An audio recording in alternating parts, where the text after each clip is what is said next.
बहराइच, भाजपा नेता की बहू से दिन दहाड़े लूट, पुलिस बताकर लुटेरे फिल्मी स्टाइल में लाखों के जेवर लेकर हुए फरार। बहराइच में भाजपा नेता की बहू से दिन दहाड़े लूट हो गई।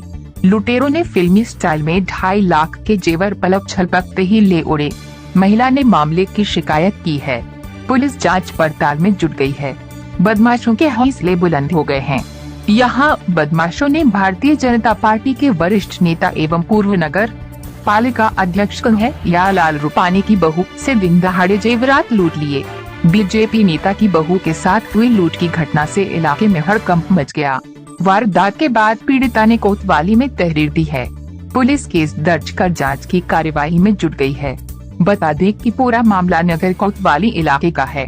यहाँ थाना दरगाह क्षेत्र के स्टेशन रोड निवासी पूर्व नगर पालिका अध्यक्ष यालाल रूपानी की बहू मीना सत्संग कार्यक्रम में शामिल होने जा रही थी। जैसे ही उनका ऑटो शहर के सिविल लाइन क्षेत्र स्थित महाराज सिंह इंटर कॉलेज के आगे पहुंचा, तभी बाइक सवार 2 युवकों ने उन्हें रोक लिया। बदमाशों ने खुद को पुलिस बताया। साथ ही मीना को रॉबरी की बढ़ती घटनाओं का हवाला देकर जेवरात खुले में न पहनने की चेतावनी दी। इस दौरान बदमाश ने उनके हाथों से सोने के कंगन निकलवा लिए और एंट्री करने के नाम पर शुद्धता की जांच की। तभी एक अन्य बाइक सवार आया 48 ग्राम वजन के 4 सोने के कंगन लेकर फरार हो गया, जिसकी कीमत पीड़ित महिला के अनुसार लगभग 250 लाख बताई जा रही है। बहरहाल पुलिस घटना जांच में जुट गई है और लुटेरों को जल्द पकड़ने की बात मीना रूपानी, मैं हनुमानपुरी कॉलोनी बहराइच की रहने वाली हूँ। आपके साथ एक घटना हो गई जी, क्या कुछ पूरा पता चला? जी, मैं रोज सुबह 7:30 बजे सत्संग जाती हूँ पानी टंकी। तो मैं सुबह 7:30 बजे गंभीर डॉक्टर से ऑटो किया तो पानी टंकी के लिए। अभी हम ये क्रॉस किया, महाराज सिंह तक पहुँचे ही थे कि 2 आदमी वहाँ पे खड़े थे। तो उन लोगों ने टेम्पो वालों को पता जोर से डांटा और हड़काया कि इतनी देर से हम तुमको आवाज़ दे रहे हैं तो तुम अभी तक रुके क्यों नहीं, तो हम नहीं तो तुम्हारे पर चालान कर देंगे, ये कर देंगे, तुम लोगों को पता नहीं है शहर में क्या हो रहा है। तो फिर वो लोग क्या सादी ड्रेस में आए थे। वो लोग कह रहे थे हम पुलिस वाले हैं। अच्छा, उन्होंने पुलिस हाँ, उसने बताया कि हम पुलिस वाले हैं, कि हम पुलिस वाले हैं, तुम लोगों को पता नहीं है, हम लोग यहाँ पे इंक्वायरी कर रहे हैं। यहाँ पे चोरी चकारी का बहुत ज़्यादा केस चल रहा है तो हम इंक्वायरी कर रहे हैं। तो यहाँ पे सरिता मैम है, उनका सोना चांदी बहुत चोरी होकर गए हैं, तो इसी की इंक्वायरी चल रही है। उन लोगों ने यही कहा। तब तक एक लड़का पीछे से आया, उसने ब्लू कलर की टी शर्ट पहनी थी, उसके गले में बहुत लंबी चैन थी सोने की।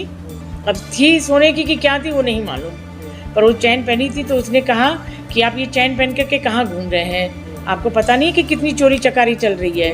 तो उसने चैन उतरवा करके उस लड़के से कागज़ में लपेटवा करके उसने बैग लिया था आगे से, उसी बैग में रख दिया उसने।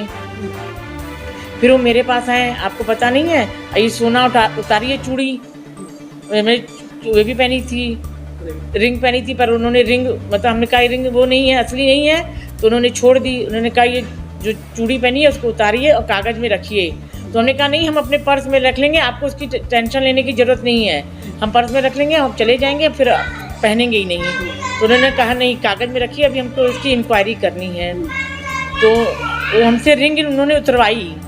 तब तक जो लड़का खड़ा था जिसने चैन पहनी थी, तो हम उसी को देख ही रहे थे। तब तक वो लड़का साइड से आया मेरे और मेरे कान को हाथ लगाने लगा कि देखिए आपने ये तो नहीं पहना, जबकि दिखाई दे रहा है कि हमने कुछ पहना नहीं है। तो फिर मेरा पूरा ध्यान उस लड़के की तरफ चला गया। तो फिर उसने अब बदल दिया, मेरी दोनों चूड़ियाँ बदल के एक पाउच बना करके मेरे पर्स में ज़बरदस्ती उसने रख दिया। और फिर मैंने कहा कि अच्छा चलो अब ख़त्म हो गया प्रकरण, तो हम चले जाएं अपना। 2 कदम पे पहुँचे तो हमने कहा कि अच्छा देखे तो सही कि मेरी चूड़ियाँ सही सलामत हैं कि नहीं है। देखा तो उसमें एक प्लास्टिक की खाली चूड़ी निकली। बस कितनी चूड़ियाँ थी आपकी? मेरी 2 चूड़ियाँ थी। अच्छा, क्या कीमत होगी, क्या वजन? अब वजन तो यही समझिए 3.5-4 के। सब्सक्राइब करें जनरत एक्सप्रेस को और पाए अपने शहर की खबरें सबसे पहले अपने मोबाइल